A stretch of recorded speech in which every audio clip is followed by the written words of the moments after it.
Hi friends, இன்றைக்கி இந்த வீடியோவில் ஈவினிங்லேருந்து நைட்டு வரைக்கும் உண்டான வேலைகளை தான் இதில் காட்டியிருக்கேன். அதோட என்னோட ஒரு ஒர்க்கிங் எக்ஸ்பீரியன்ஸும், அதாவது வீட்டு வேலைகளை சொல்கிறேன். அதில் சின்ன சின்ன குக்கிங் டிப்ஸ் ஆகட்டும், கிச்சன் டிப்ஸ் ஆகட்டும் உங்கள்கிட்ட ஷேர் பண்ணியிருக்கேன். வீக்லி ஒன்ஸ் ஃப்ரைடே மட்டும் ரெகுலராக இட்லிக்கு மாவு அரைச்சி வச்சுப்பேன். அது எனக்கு எப்படியும் ஒரு 5-6 நாளுக்கு வரும். இடையில ஒரு தடவை மட்டும் ஆப்பத்துக்கு மாவு அரைச்சிப்பேன்.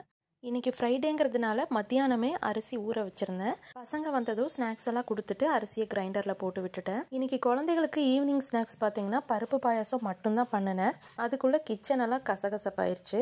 காலையிலேயே என்ன தான் நம்ம சுத்தப்படுத்தி வச்சாலும் ஈவினிங் பசங்களுக்கு ஸ்நாக்ஸ் கொடுக்கறது, அதுக்கப்புறம் அவங்க டிஃபன் பாக்ஸு, டீ குடிக்கிறது, இந்த மாதிரி பாத்திரங்கள் சேர்ந்துடும். கிச்சனும் பார்க்குறதுக்கு கசகசன்னு ஆயிரும். மறுபடியும் இதெல்லாம் நம்ம க்ளீன் பண்ணி வைக்க வேண்டியது வரும். எப்போவுமே நம்ம அப்பப்போ கிச்சனில் வேலையை முடித்தா மட்டும்தான் கொஞ்சம் க்ளீனாக மெயின்டைன் பண்ண முடியும். அதனால நான் கொஞ்சம் கொஞ்சமாக அளவான பாத்திரங்களை வச்சு யூஸ் பண்ணி பழகிட்டேன். எக்ஸ்ட்ரா இருக்கிற பிளேட்ஸு, டம்ளர் ஆகட்டும், குக்கரு, இதெல்லாம் பார்த்திங்கன்னா யாராவது கெஸ்ட்டு வரும்போது மட்டும் எடுத்து கீழே வச்சுக்கிற மாதிரி செஞ்சுருவேன். இல்லைன்னா எல்லாமே எக்ஸ்ட்ரா இருக்கிற பாத்திரம் எல்லாம் மேலே எடுத்து வச்சுருவேன். 4 பேர் இருக்கிற வீட்டில் ஒரு 4 பிளேட் வச்சுக்கிறோம் அப்படின்னா அதை தான் நம்ம கழுகி யூஸ் பண்ண வேண்டியது வரும். அதனால நமக்கு கொஞ்சம் பாத்திரங்க இடைஞ்சல் இல்லாமல் கிச்சனில் கொஞ்சம் நீட்டாக மெயின்டைன் பண்ணலாம். காலையில் அவ்வளோ க்ளீன் பண்ணி வச்சேன். ஆனால் சாயந்தரம் அதில் ஸ்நாக்ஸ் சாப்பிட்றது, டீ குடிக்கிறதுன்னு சொல்லிட்டு அங்கே கிச்சனே சிங்க்கு நிறைஞ்சிரும். அதுக்கப்புறம் நம்ம ஏதாவது குக்கிங் வேலை, நைட்டு சாப்பிட்றது, இதெல்லாம் நம்ம கரெக்டாக நைட்டு எல்லாமே க்ளீன் பண்ணி வச்சுட்டு படுக்கலை அப்படின்னா காலையில் நம்ம சமைச்சு ஸ்கூலுக்கு அனுப்புறதுங்கிறது ஒரு பயங்கர ஒரு இரிட்டேட்டான விஷயமாயிரும். இன்றைக்கி நைட்டுக்கு ஆப்பம் தான் பண்ண போகிறேன். அதுக்கு குழம்பு காலையிலேயே சேர்த்து வச்சிட்டதுனால நைட்டுக்கும் இருக்குது. நைட்டு டின்னர் புதுசாக ஒரு குழம்பு வைக்கணும் அப்படின்னா இனி அது எக்ஸ்ட்ரா வேலையாக நம்மளுக்கு இருக்கும். மேக்ஸிமம் காலையில் குழந்தைங்களுக்கு நம்ம லஞ்சு கொடுத்து விடும்போதே குழம்பு எக்ஸ்ட்ரா சேர்த்து வச்சிட்டோம் அப்படின்னா நைட்டு டிஃபனுக்கு அதுவே செட் ஆகிடும். எக்ஸ்ட்ரா நாம் ஒரு தேங்காய் சட்னியோ இல்லை கார சட்னியோ வேணும்னு அரைச்சா போதும். இட்லி மாவு ஒரு 5 நாளைக்கு நான் சேர்த்து அரைக்கிறேன் அப்படின்னா மாவு அரைச்சதுக்கப்புறம் உப்பு போடாமல் நல்லா கலந்துட்டு நாளைக்கு தேவையான அளவுக்கு மாவு மட்டும் கொஞ்சமாக வெளியே எடுத்து அதில் உப்பு போட்டு கலந்து வெளியே புளிக்கிறதுக்கு வச்சுருவேன்.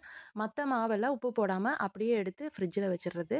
உப்பு போடாமல் ஃப்ரிட்ஜில் வச்சுருந்தோம் அப்படின்னாலும் ஒரு 2-3 நாளில் அது அப்படியே மெதுவாக புளிச்சு வந்துடும். நமக்கு ரொம்ப புளிப்பு தட்டாது. நம்ம டெய்லியும் எடுத்து நம்ம இட்லி சுட்டாலும் நல்லா சாஃப்டாக புளிப்பு இல்லாமல் நல்லாயிருக்கும். எல்லாத்தையும் மொத்தமாக புளிக்க வச்சு உள்ளே எடுத்து வச்சிட்டோம் அப்படின்னா ஒரு நாள் மட்டும் இட்லி நல்லாயிருக்கும். மற்ற நாள் எல்லாம் நம்ம இட்லி பண்ணும்போது கொஞ்சம் புளிப்பாக இருக்கும். ஈவினிங் சிம்பிளாக இந்த மாதிரி க்ளீனிங் வேலைகளை மட்டும் முடிச்சுட்டு பசங்களோட எஜுகேஷனுக்காக உட்காந்து சொல்லி கொடுக்கறதுக்கு எனக்கு டைம் கரெக்டாக இருக்கும். ஸ்டார்டிங்கில் எனக்குமே கிச்சனில் எப்படி வீட்டு வேலைகள் பண்ணுறது, கிச்சனை எப்படி க்ளீனாக மெயின்டைன் பண்ணுறது எதுவுமே தெரியாது. சமைக்க கூட தெரியாது.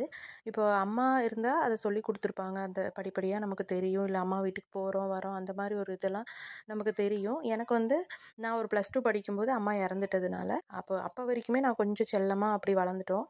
அதுக்கப்புறம் நான் ரொம்ப கஷ்டப்பட்டேன். எப்படி சமைக்கணும், ஒரு சாம்பாரோ இல்லை ஒரு தக்காளி சாதம் கூட பண்ண தெரியாமல் இருந்து தான் படிப்படியாக ஒவ்வொன்றா நானே என்னை எக்ஸ்பீரியன்ஸ் பண்ணிக்கிட்டு நானே எக்ஸ்பீரியன்ஸ் எல்லாம் பண்ணல, எனக்கு தெரிஞ்ச அளவுக்கு ஓகே அப்படிங்கிற மாதிரி இருக்குது. வீட்டில் இருக்க லேடிஸ்க்கு என்ன பெரிய வேலை இருந்துற போகுது அப்படின்னு நினைப்பாங்க. ஆனால் நமக்கு மட்டும்தான் தெரியும் வேலை மட்டும்தான் நம்மளுக்கு இருக்கும் அப்படின்னு சொல்லிட்டு. என்னைக்காவது ஒரு நாள் லீவு கிடச்சிடாதா, நமக்கு யாராவது பெட் காஃபி கொண்டு வந்து தரமாட்டாங்களாங்கிற ஏக்கமெல்லாம் எனக்கும் நிறையா இருக்குது. நிறைய பேர்த்துக்கு இருக்கும்.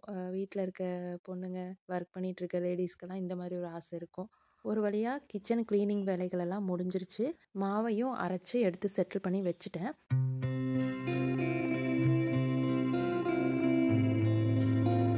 ஒரு வழியாக நைட்டுக்கு உண்டான ஒர்க்கெல்லாம் முடிஞ்சுது. காலையிலையும் நமக்கு இதே ரொட்டீன் ஒர்க்கு தான். முழு நேரமும் நம்ம கிச்சன்லேயே நம்மளை ஈடுபடுத்திக்காமல் நம்ம வேலைகளை கிச்சனில் எவ்வளோக்கு மிச்சப்படுத்துகிறோமோ மிச்சப்படுத்திட்டு மற்ற டைமில் நமக்கும் கொஞ்சம் ஹாபீஸ் அந்த மாதிரி என்டர்டெயின்மெண்ட்டாக என்னென்னலாம் பண்ண முடியுமோ அதெல்லாம் நம்ம பண்ணி நம்ம மைண்டையும் கொஞ்சம் ரிலாக்ஸ்டாக வச்சுக்கணும். நைட்டுக்கு ஆப்பம் தான் ரெடி பண்ணுறேன். ஆப்பம் ரொம்ப சாஃப்டாக சூப்பராக இருக்கிறதுக்கு மாவு எந்த அளவுக்கு எடுக்கணும், எப்படி அரைக்கணும் அப்படிங்கிறத ஒரு ஷார்ட்ஸ் வீடியோவில் கொடுத்துருக்கேன். அந்த வீடியோவோட லிங்க் டிஸ்கிரிப்ஷனில் கொடுக்குறேன், பாருங்கள். ஆப்பத்துக்கு நான் பச்சரிசி மட்டும்தான் யூஸ் பண்ணுறேன். இது ரேஷன் கடையில் வாங்குகிற பச்சரிசி தான். இது கூட கொஞ்சமாக வெந்தயம், உளுந்து சேர்த்து ஊற வச்சுட்டு அரைக்கும்போது கொஞ்சமாக சாதம், கைப்பிடி அளவுக்கு தேங்காய் துருவல் சேர்த்து அரைச்சி எடுத்துட வேண்டியது தான். இதோட அளவு மட்டும் ஒரு வீடியோவில் சொல்லியிருக்கேன், பாருங்கள். அதோட லிங்க் டிஸ்கிரிப்ஷனில் இருக்கும். இன்றைக்கி வீடியோவில் நான் பேசியிருக்கிற சின்ன சின்ன டிப்ஸ் உங்களுக்கு யூஸ்ஃபுல்லாக இருந்திருக்கும்னு நினைக்கிறேன். அடுத்தடுத்த வீடியோவில் எனக்கு தெரிஞ்ச யூஸ்ஃபுல்லான கிச்சன் டிப்ஸ் ஆகட்டும், குக்கிங் டிப்ஸ் ஆகட்டும், வீட்டில் வந்து என்ன என்டர்டெயின் பண்ணிக்கிறதுக்காக என்னென்னலாம் பண்ணுறேன் அப்படிங்கிறதையும் நெக்ஸ்ட் வீடியோவில் கொடுக்குறேன். வீடியோ பிடிச்சிருந்ததுன்னா சிம்ப்ளி கார்த்திகா சேனலுக்கு ஒரு லைக் பண்ணுங்கள். அதோட சப்ஸ்கிரைப் பண்ணி ஷேர் பண்ணுங்கள். வீடியோவை வாட்ச் பண்ணதுக்கு நன்றி.